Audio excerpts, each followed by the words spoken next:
দুইজন মিলে প্রচন্ড ক্ষুধায় এটা এটা সেটা এনে দেয়ালটা তৈরি করতেছে। মুসা আলাইহিস সালাম তো এমনি রাগী, পেটে আবার ক্ষুধা, আবার বলছে কিছু বলাও যাবে না। তিনি এবার আর প্রশ্ন করেন, বলতেছে ওরা এত কিপটামি করলো আর আপনি এটা করে দিলেন, আপনি তো চাইলে এটা টাকা নিতে পারতেন, পারিশ্রমিক নিতে পারতেন চাইলে।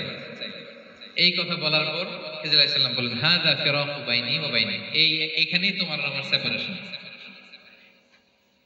আর সামনে আগানো যাবে না, তোমার কোনো ধৈর্যই নেই। তো এতটুকু তোমাকে আমি বলি যে আমি একটাও আল্লাহর আদেশ ছাড়া করি নাই, আল্লাহর আদেশে আমি করেছি। কি? এক নম্বর হচ্ছে ওই যে আমাদের ভাড়া নিতে চাইলো না, আমাদেরকে পার করে দিল, নৌকাটা ছিদ্র করেছি কারণ এই এলাকায় একজন জালিম বাদশা আছে, সে নৌকা পেলেই গরিব মাঝিদের নৌকা সিজ করে নিয়ে যায়। তো এটাকে যখন তলায় ছিদ্র করে দিছি, এই রাজার লোকেরা এসে দেখবে যে এটা তলা ছিদ্র, তো পানি ঢুকতেছে, এটা আর নিবে না, ওরা পরে সামহাও এটা রিপেয়ার করে চালাইতে পারবে। মুসা আলাইহিস সালাম বলে, সুবহানাল্লাহ, তাই তো, এটা তো আমি বুঝতে পারি নাই। আর ওই ছোট শিশুটাকে হত্যা করছি, ও অনেক বড় জালিম হবে এলাকা, তার ফিতনায় এলাকাবাসী তটস্থ থাকবে, সে তার মা বাবাকেও জাহান্নামে নেবে। এজন্য আল্লাহ তাআলা আদেশ দিয়েছেন আমাকে, আল্লাহর আদেশে আমি তাকে হত্যা করেছি। মুসা আলাইহিস সালাম বললেন, তাই তো, এটা তো অনেক ভালো কাজ করছেন। তাইলে বলতেছে, তাহলে ওইটা বলে, খাবারও দিল না, এত কৃপণ, এদের দেয়াল কেন ঠিক করতে গেলেন আপনি?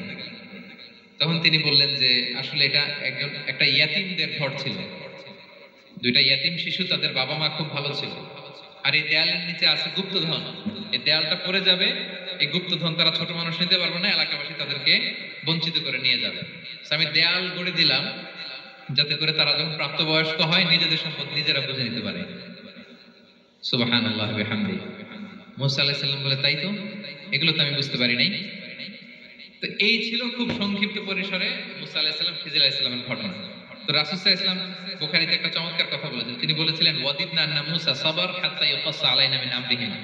রাসূল সাল্লাল্লাহু আলাইহি ওয়াসাল্লাম বলেছিলেন, ইস, আমার ভাই মুসা যদি আরেকটু ধৈর্য ধরতো তাহলে আরো কিছু অজানা তথ্য আমরা জানতে পারতাম। এখান থেকে, এই ঘটনা থেকে আমরা কি শিখলাম? প্রথম যেটা আমরা শিখলাম, জ্ঞান নিয়ে বড়াই করতে নেই, ঠিক কিনা?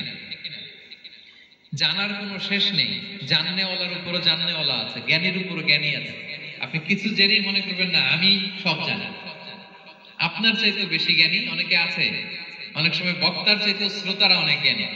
হয়তো এখানে এমন অনেক জ্ঞানী লোক আছে যার ধারে কাছেও আমরা কেউ নেই, হতে পারে। সো আমি সব জানি, এটা ভুল, এটা শয়তান বলে। এটা কে বলে? শয়তান বলে। আবু নাওয়াস একটা কবিতা লিখেছেন, ওয়াকুল লিমান ইয়াদঈ ফিল ইলমি ফালসাফাতান হাবাসতা শাইআন ওয়া গাবাত আনকা আশিয়াউ। কেউ যদি বলে আমি সব জানি, তুমি তাকে বৃদ্ধাঙ্গুলি দেখিয়ে বলো আপনি কিছুই জানেন না, আপনি অল্প কিছু জেনেছেন, জানার এখনো অনেক বাকি। তাহলে মুসা আলাইহিস সালামের এই ঘটনা জিজ্ঞেস করা হলো, কে জ্ঞানী? উনি বললেন, আমি জ্ঞানী। এরকম কি আমরা কখনো বলবো? না। সবচাইতে বড় জ্ঞানী কে? ওয়া ফাওকা কুল্লি যী ইলমিন আলীম। সবচাইতে বড় জ্ঞানী আল্লাহ তাআলা। সো জ্ঞান নিয়ে আমরা অহংকার করব না। দুই নম্বর যে শিক্ষাটা আমরা পাই, ওই যে নৌকা দিয়ে পারাপার হচ্ছিল, তখন একটা চড়ুই পাখি এসে সাগরের মধ্যে মুখ দিয়েছে। তো খিজির আলাইহিস সালাম বললেন, মুসা, তুমি কি চড়ুই পাখিটা দেখতে পাচ্ছ? হ্যাঁ, দেখতে পাচ্ছি। চড়ুই পাখিটা যে সাগরে মুখ দিয়ে দেখতে পাচ্ছ? হ্যাঁ, দেখতে পাচ্ছি। তখন খিজির আলাইহিস সালাম বললেন, চড়ুই পাখিটা সাগরে মুখ দিয়ে পানি খাওয়ার পরে চড়ুই পাখির ঠোঁটে বা চঞ্চুতে যতটুকু পানি লেগে আছে, এই পানিটা হচ্ছে তোমার, আমার এবং মহাবিশ্বের আমাদের সকলের জ্ঞান, আর এই মহাসাগরের সকল পানি হচ্ছে আল্লাহ তাআলার জ্ঞান।